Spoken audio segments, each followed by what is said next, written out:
আসসালামু আলাইকুম রহমতুল্লাহ। আজ 18 জুন মানে কুরবানি ঈদের পরের দিন। আজ আমাদের স্কুলে মানে ভবানীপুর জিএস উচ্চ বিদ্যালয়ে 114 বছরের মধ্যে এই প্রথম পূর্ণ মিলন অনুষ্ঠান হতে যাচ্ছে। শিডিউল অনুযায়ী 8টা থেকে 8:30টার মধ্যে পৌঁছা লাগতো, কিন্তু আমরা অলরেডি 10টা বাজায় ফেলছি, যার জন্য সাউন্ড গাড়ি খুব দ্রুত চালাতে লাগলো আর যেন আমরা তাড়াতাড়ি পৌঁছাতে পারি।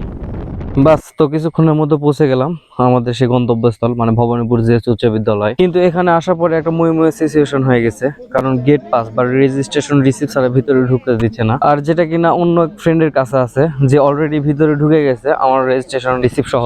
এরপরে সাউন্ড সেই রেজিস্ট্রেশন রিসিভ নিতে গেলেও এর মাঝখানে তাদের বলে ভিতরে প্রবেশ করলাম। এইটুকু তো বেনিফিট পাওয়াই যায়, হাজার হলেও তো একসময় স্টুডেন্ট ছিলাম। ভিতরে ঢুকতে দেখি অনেক বাচ্চা কাচ্চারা চলে আসছে মানে আমাদের ব্যাচের, তাদের সাথে কুশল বিনিময় করলাম।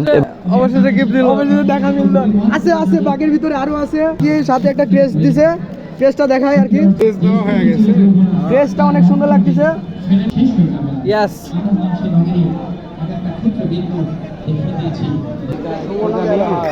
সবাই একটু মানসিকভাবে প্রস্তুতি নিয়ে নিব।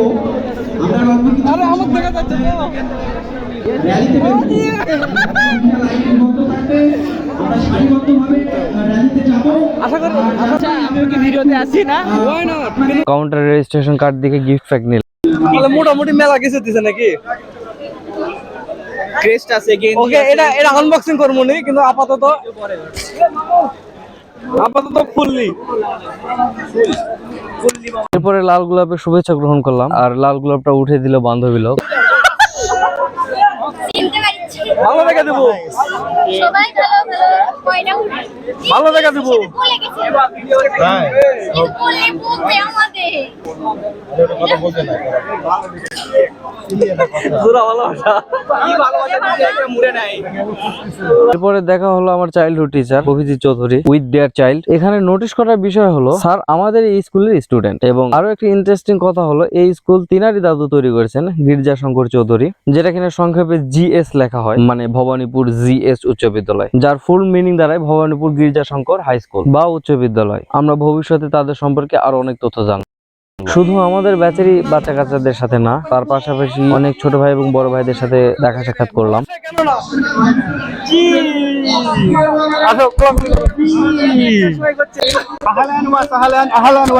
সবাইকে স্বাগতম আমাদের নিতে, সবাই আসেন একসাথে দেখাবো ইনশাআল্লাহ অবশ্যই।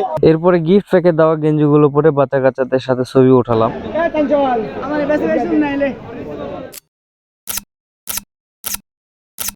এখন সকল এক্স স্টুডেন্টদের নিয়ে একটু র্যালির ব্যবস্থা করা হয়েছে, যেটা কিনা ভবানীপুর বাজারের মধ্য দিয়ে ঘুরে এসে আবার পুনরায় স্কুলে সমাপ্ত হয়েছে।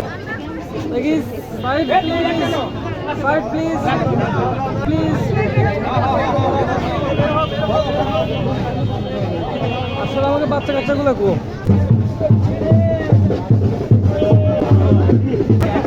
আবে শাওন এই দেখা পাচ্ছি না।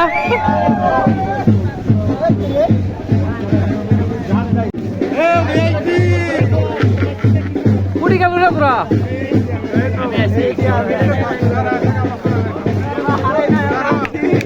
এরই মধ্যে আমাদের মাঝে প্রধান অতিথি এবং বিশেষ অতিথি পৌঁছে গেছে। এখানে এমপি মহোদয়কে সম্বর্ধনার পর জাতীয় সঙ্গীতের সাথে পতাকা উত্তোলন করা হলো।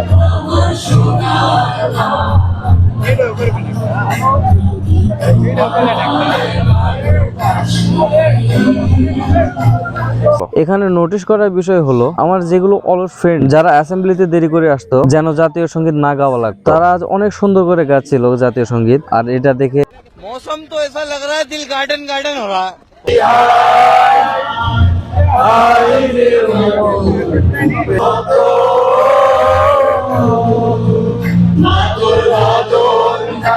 এরপরে সুন্দর উপস্থাপনার মধ্যে দিয়ে শুরু হলো আলোচনা সভা, যেখানে আমাদের এমপি মহোদয় এবং এক্স স্টুডেন্ট তাদের গুরুত্বপূর্ণ এবং মূল্যবান কিছু বক্তব্য পেশ করলেন।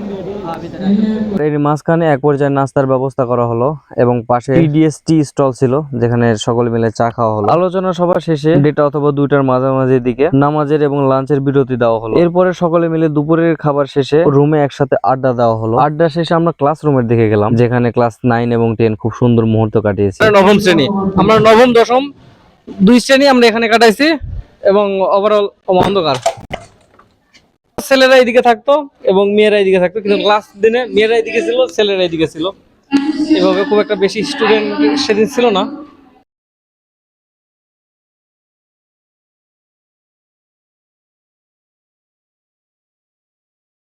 আর এরই পরে শুরু হলো আরেকটি অধিবেশন, মানে সাংস্কৃতিক অনুষ্ঠান। আমরা আমাদের মতো পিছনে খুনসুটি করতে করতে কখন জানি সময় কেটে গেলো বুঝতেই পারলাম না।